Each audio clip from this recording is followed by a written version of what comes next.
Hello and welcome बच्चों, आप सभी का आपके अपने यूट्यूब चैनल लक्ष्य सिविल सेवा संस्थान दिल्ली में स्वागत है।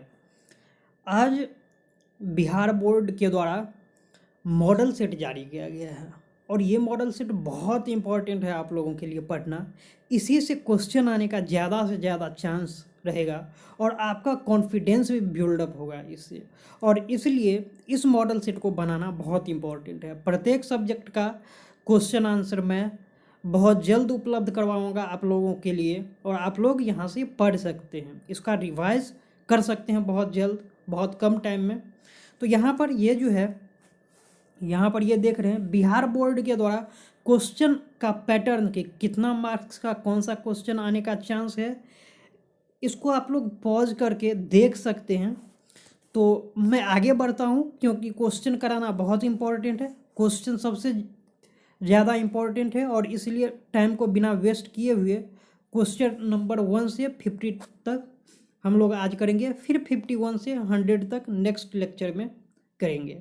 तो यहाँ पर देखते हैं फर्स्ट नंबर क्वेश्चन में बोल रहा है कि जिंदगी और जोंक किस लेखक की रचना है। ऑप्शन क में बोल रहा है भीमराव अंबेडकर, ख में बोल रहा है गुणाकर मूल्य, ग में बोल रहा है अशोक वाजपेयी और घ में बोल रहा है अमरकांत। तो जिंदगी और जोंक जो है भीमराव अंबेडकर के द्वारा लिखी गई थी और आप लोग सभी जानते होंगे इनके बारे में क्योंकि ये हमारे देश के संविधान निर्माता भी है। तो इसलिए ये ऑप्शन जो होगा इसका क आंसर होगा, जिंदगी और जोंक भीमराव अंबेडकर के द्वारा लिखी गई थी। क्वेश्चन नंबर 2 में बोल रहा है बहादुर को लेकर कौन आया था। क लेखक का भाई, ख लेखक का साला, ग लेखक की बहन और घ लेखक की चाची। तो लेखक का साला आया था बहादुर को लेकर के। क्वेश्चन नंबर 3 में बोल रहा है कि लेखक रामविलास शर्मा के गांव का क्या नाम था। रामविलास शर्मा जी थे, उनके गांव का नाम क्या था। ऑप्शन क में दिया हुआ है उच्चगा सानी, ख में उच्चगांव सानी, ग में उच्च का गांव सैनी और उच्चगांव सैनी, घ में बोल रहा है उच्चगांव सैनी। तो 3 का आंसर ख होगा, ऑप्शन नंबर ख। इसका उच्चगांव सानी उनके गांव का नाम था, लेखक रामविलास शर्मा जी के गांव का नाम उच्चगांव सानी था। 4 में बोल रहा है कि पंडित बिरजू महाराज किस घराने के वंशज थे। तो ऑप्शन क में दिया हुआ है बनारस घराने के, ख लखनऊ घराने के, ग डुमरांव घराने के, घ जयपुर घराने के। तो लखनऊ घराने के थे पंडित बिरजू महाराज जी। लखनऊ घराने बहुत फेमस राजघराना है और यहीं से ये बिलोंग करते थे। नेक्स्ट क्वेश्चन में बोल रहा है कि भौतिकवाद का अर्थ भाग्यवाद नहीं है। भौतिकवाद का अर्थ भाग्यवाद नहीं है, यह किस निबंध की पंक्ति है। यानी कि ये पंक्ति किस निबंध में दिया गया था। तो ऑप्शन क में दिया हुआ है नागरी लिपि, ख परंपरा का मूल्यांकन, ग में बोल रहा है श्रम विभाजन और जाति प्रथा, घ में बोल रहा है नाखून क्यों बढ़ते हैं। तो परंपरा का मूल्यांकन में यह पंक्ति दिया हुआ है, 5 का ख आंसर होगा। इसको मैं टिक भी लगा दिया हूँ ताकि आप लोग कंफ्यूज ना हो। तो बच्चों एक बात मैं आपसे कहूँगा कि वीडियो को लाइक सब्सक्राइब और शेयर ज़रूर कीजिएगा क्योंकि बहुत ज़्यादा टाइम लगता है बनाने में और बहुत मेहनत लगता है आप लोगों के लिए वीडियो उपलब्ध करवाने में। तो वैसे भी आप लोग जानते हैं कि गुरु दक्षिणा के बिना आजकल ज्ञान सिद्ध नहीं हो पाता है और इसलिए आप लोग ज़रूर लाइक सब्सक्राइब और शेयर कीजिएगा। चलिए 6 में अब देखते हैं बिरजू महाराज का संबंध है क तबला वादन से, ख संतूर वादन से, ग बांसुरी वादन से और घ इनमें से कोई नहीं। तो इनमें से किसी से इनका वास्तव नहीं है क्योंकि बिरजू महाराज के बारे में मैं बता चुका हूँ कि ये लखनऊ घराने के थे पंडित बिरजू महाराज जी। अब 7 नंबर क्वेश्चन में देखते हैं निम्नलिखित में निश्चय शब्द का विलोम कौन है। निश्चय एक शब्द यहाँ पर दिया हुआ है 7 नंबर क्वेश्चन में और बोल रहा है कि इसका उल्टा, ठीक उल्टा कौन सा शब्द होगा। तो क में बोल रहा है कि उपनिश्चय, ख में बोल रहा है नि निश्चय, ग में अनिश्चय और घ में विनिश्चय। तो आप लोग ही बताइए कि कौन सा आंसर हो सकता है। यहाँ पर तो मुझे साफ साफ दिख रहा है कि ग आंसर होगा। ग आंसर होगा अनिश्चय। निश्चय का उल्टा अनिश्चय, निश्चय का उल्टा अनिश्चय। तो चलिए अब देखते हैं नेक्स्ट क्वेश्चन, क्वेश्चन नंबर 8 में बोल रहा है कि वास्तविक शब्द में प्रत्यय है। देखिए उपसर्ग और प्रत्यय के बारे में आप लोग जानते ही होंगे, और जिनको नहीं पता है उन्हें ग्रामर पढ़ लेना चाहिए। और अगर आप लोग कमेंट बॉक्स में हमें रिक्वेस्ट करेंगे कि सर डाल दीजिए ग्रामर पढ़ा करके, तो मैं इसका भी वीडियो उपलब्ध करा दूंगा ताकि आप लोगों को कम प्रॉब्लम हो। और सभी का डिफिनीसन अलग से बताना व्याकरण के बारे में इस वीडियो में अच्छा नहीं रहेगा, सही बात नहीं रहेगा, क्योंकि टाइम ज़्यादा लग जाएगा। इसलिए मैं इसका आंसर डायरेक्ट आपको बताऊंगा। वास्तविक शब्द में प्रत्यय जो है इक प्रत्यय है, यानी कि इसका आंसर घ होगा। इसका आंसर घ होगा, इक प्रत्यय। देखिए यहाँ पर भी इक दिया हुआ है, दीर्घ ई क, और घ में ऑप्शन है हर्षी ई क। तो आप लोग एग्जाम में कंफ्यूज नहीं होइएगा, हर्षी ई क जो है वास्तविक शब्द में प्रत्यय होगा। समझ गए। 9 क्वेश्चन में बोल रहा है कि रुचि शब्द का विशेषण क्या है।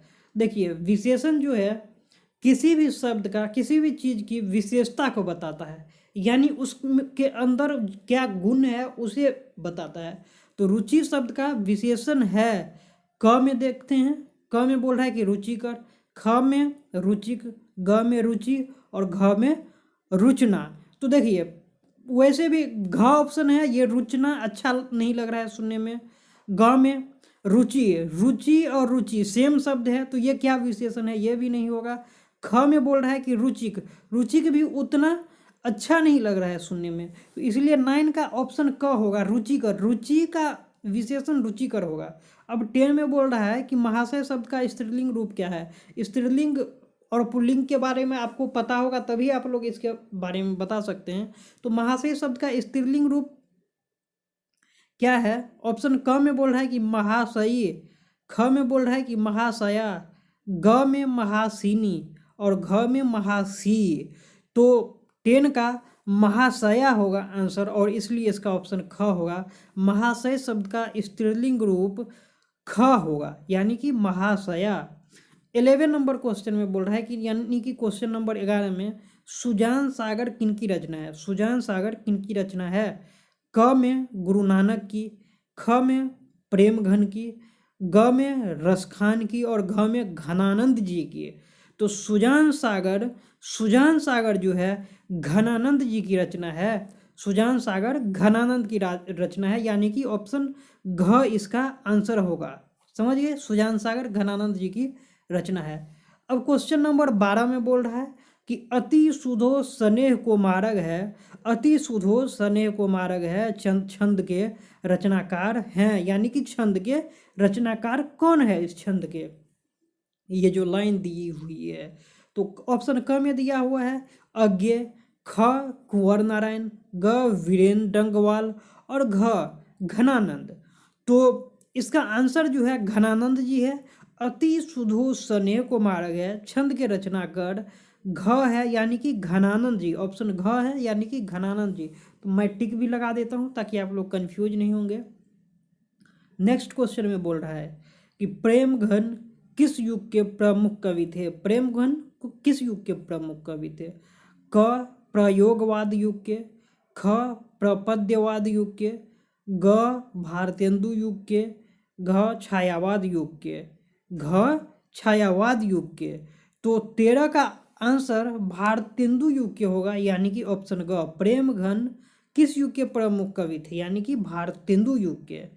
14 में बोल रहा है कि जीर्ण जनपद किस कवि की रचना है।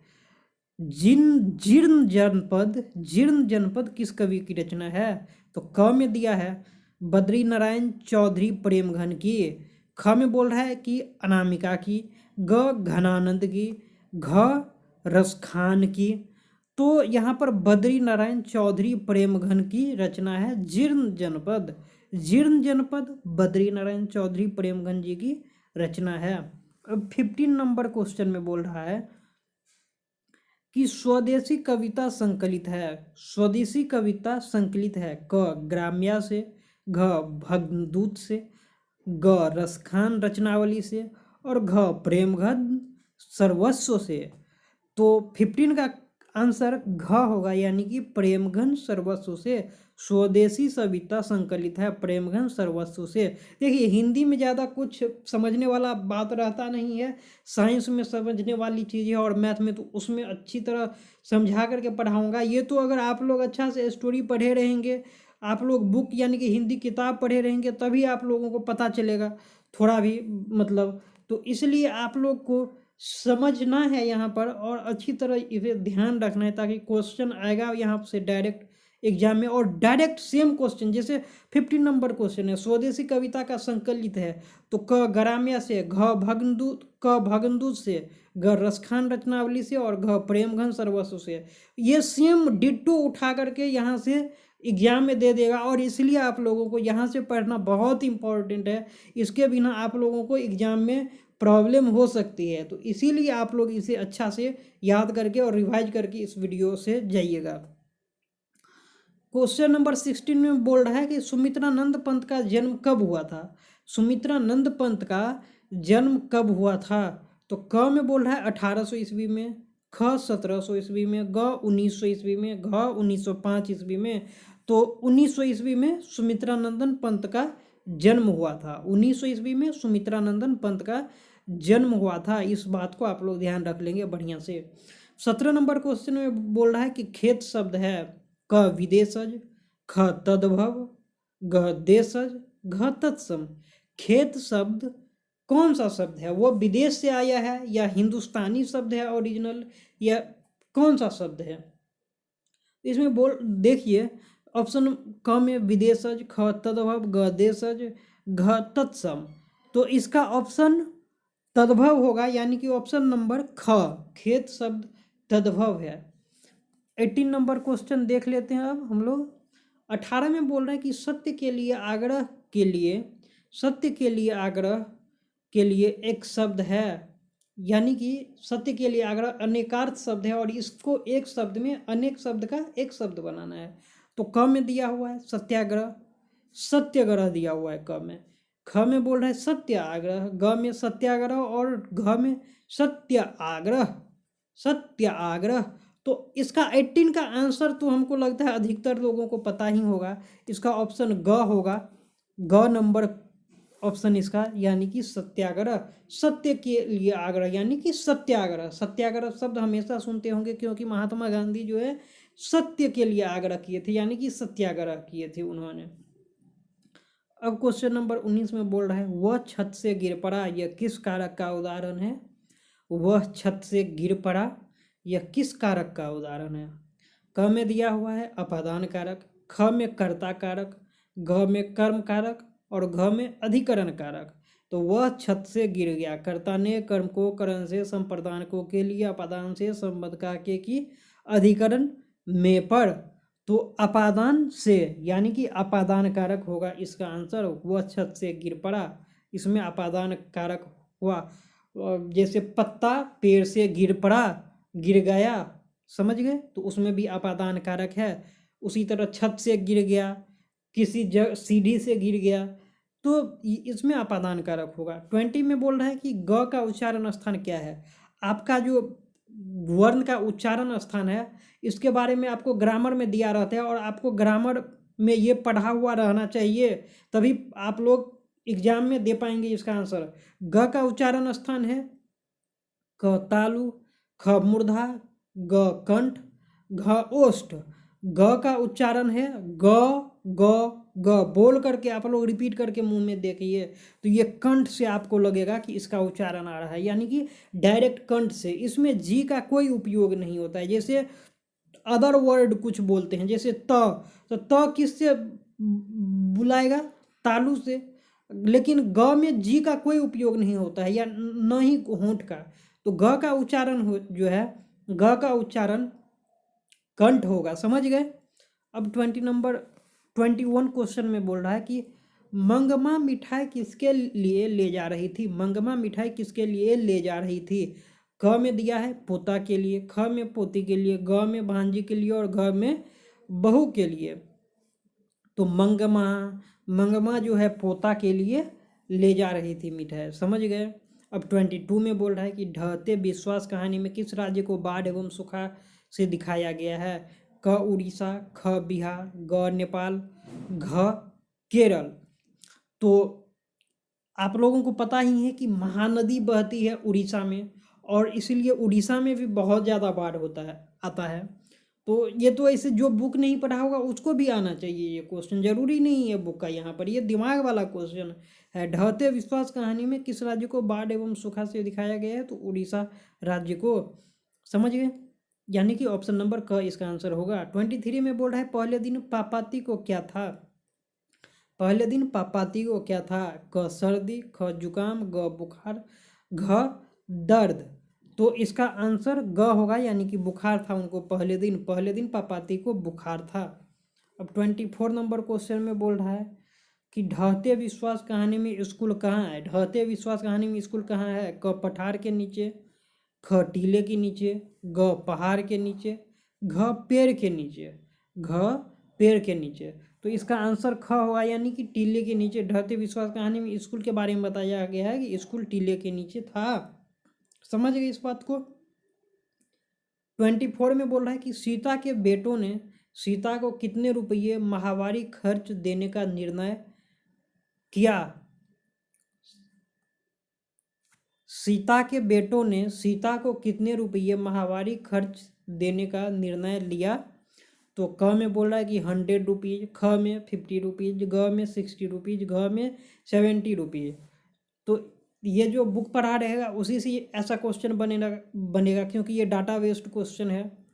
तो सीता के बेटों ने सीता को 50 रुपये देने के लिए बात किया था। अब 26 में बोल रहा है कि अच्छे लड़के परिश्रमी होते हैं। कौन वाक्य का उदाहरण। अच्छे लड़के परिश्रमी होते किस वाक्य का उदाहरण है, कौन वाक्य का उदाहरण है। क में मिश्र वाक्य, ख सरल वाक्य, ग संयुक्त वाक्य, घ इनमें से कोई नहीं, इनमें से कोई नहीं। तो 26 का ख आंसर होगा, यानी कि सरल वाक्य। अच्छे लड़के परिश्रमी होते हैं, कौन वाक्य का उदाहरण है, सरल वाक्य का। 27 में बोल रहा है कि संतु मछली लेकर क्यों भागा। संतु मछली लेकर क्यों भागा। क कुएं में डालने के लिए, ख बेचने के लिए, ग पकाने के लिए, घ काटने के लिए। तो कुएं में डालने के लिए संतु मछली लेकर भागा। नेक्स्ट क्वेश्चन में बोल रहा है कि एक वृक्ष की हत्या किस कविता संग्रह से संकलित है। एक वृक्ष की हत्या किस कविता संग्रह से संकलित है। तो इन दिनों कविता संग्रह से लिया गया है एक वृक्ष की हत्या, इन दिनों, यानी कि ऑप्शन नंबर ख इसका आंसर होगा। 28 के बाद अब हम लोग देख लेते हैं 29 नंबर क्वेश्चन। नदी के द्वीप किस कवि की रचना है। क रामधारी सिंह दिनकर, ख सुमित्रानंद पंत, ग कुंवर नारायण, घ सच्चिदानंद हीरानंद वात्स्यायन। सच्चिदानंद हीरानंद वात्स्यायन अज्ञेय। नदी द्वीप किस कवि की रचना है। तो 29 का जो आंसर है वो घ होगा, सच्चिदानंद हीरानंद वात्स्यायन अज्ञेय, यानी कि ऑप्शन नंबर घ। अब 30 नंबर क्वेश्चन में बोल रहा है 30 नंबर क्वेश्चन में कि सदियों की ठंडी बुझी राख सुगबुगा उठी। सदियों की ठंडी बुझी राख सुगबुगा उठी, मिट्टी सोने का ताज पहन इठलाती है। मिट्टी सोने का ताज पहन इठलाती है किस कविता की पंक्ति है। क भारत माता, ख स्वदेशी, ग हिरोशिमा, घ जनतंत्र का जन्म। तो 30 नंबर क्वेश्चन का आंसर जो है घ होगा, घ जनतंत्र का जन्म। जनतंत्र का जन्म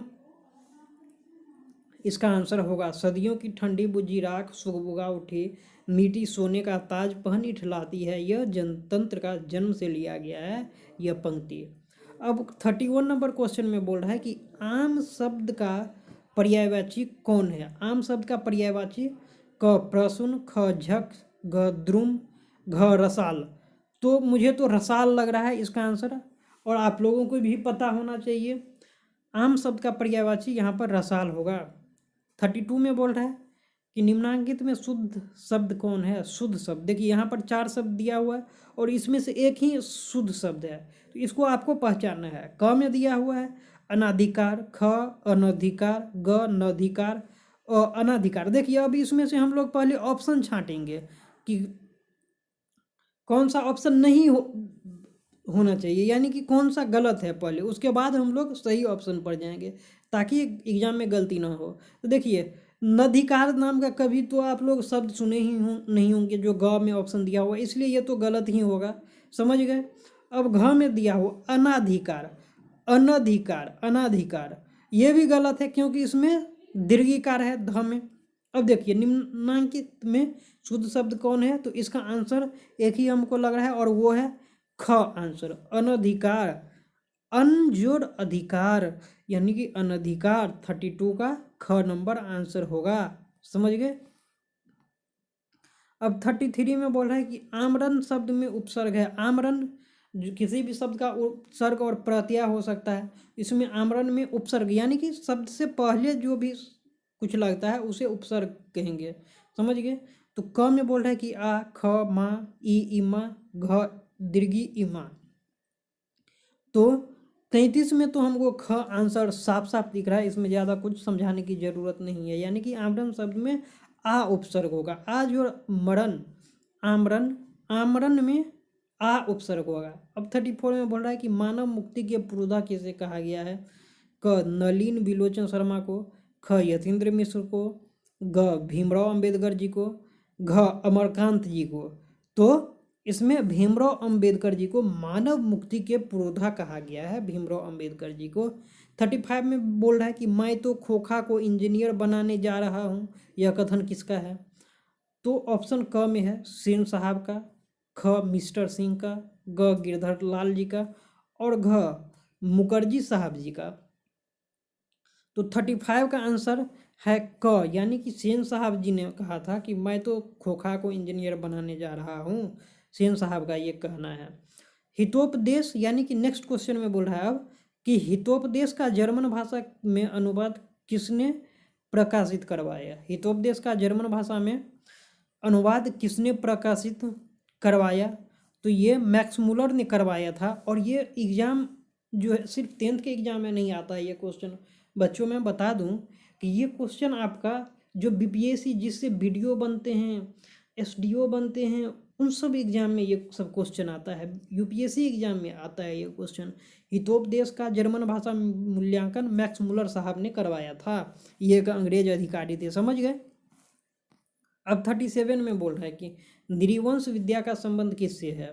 नृवंश विद्या का संबंध किससे है। क खगोल विज्ञान से, ख मानव विज्ञान से, ग वनस्पति विज्ञान से, घ भूगर्भ विज्ञान से, घ भूगर्भ विज्ञान से।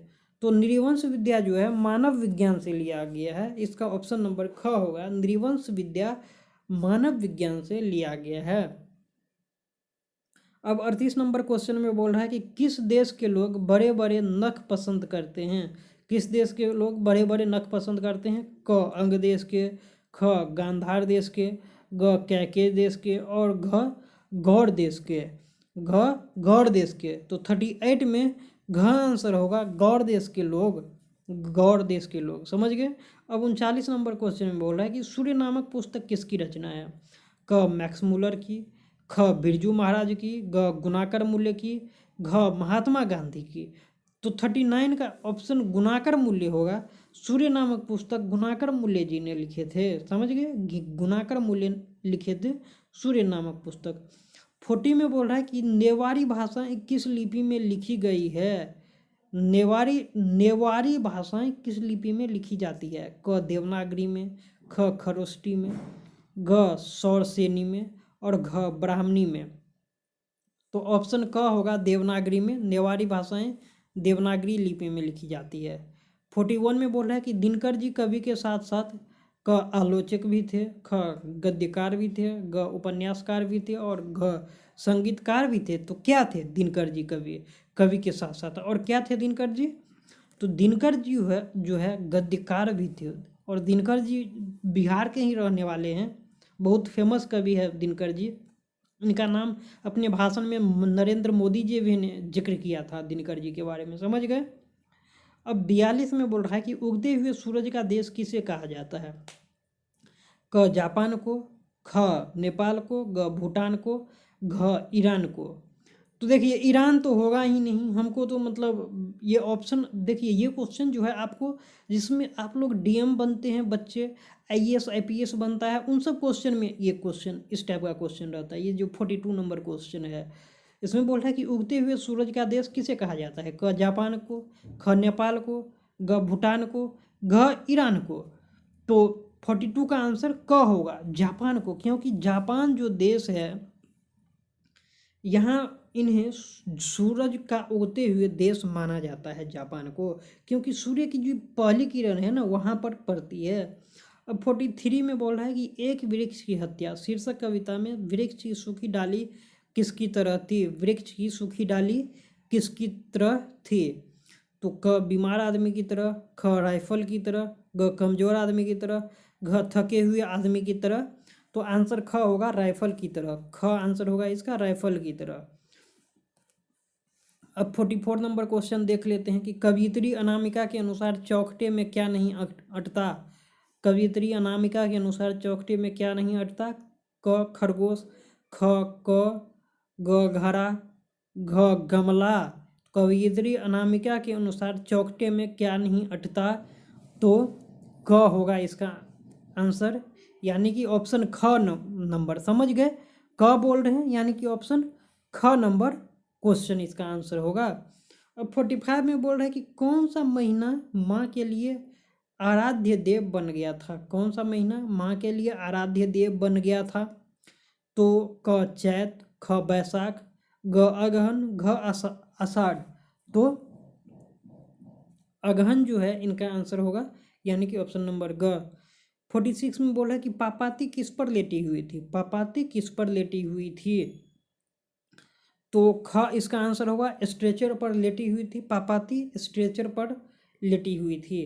47 में बोल है कि धरती कब तक घूमेगी। शीर्षक कहानी में किसे महसूस होने लगा कि आकाश अंत नहीं है।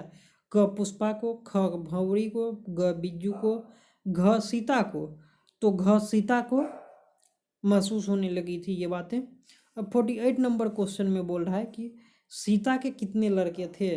क 3, ख 4, ग 5, घ 6। तो 3 इनके लड़के थे, सीता के 3 लड़के थे।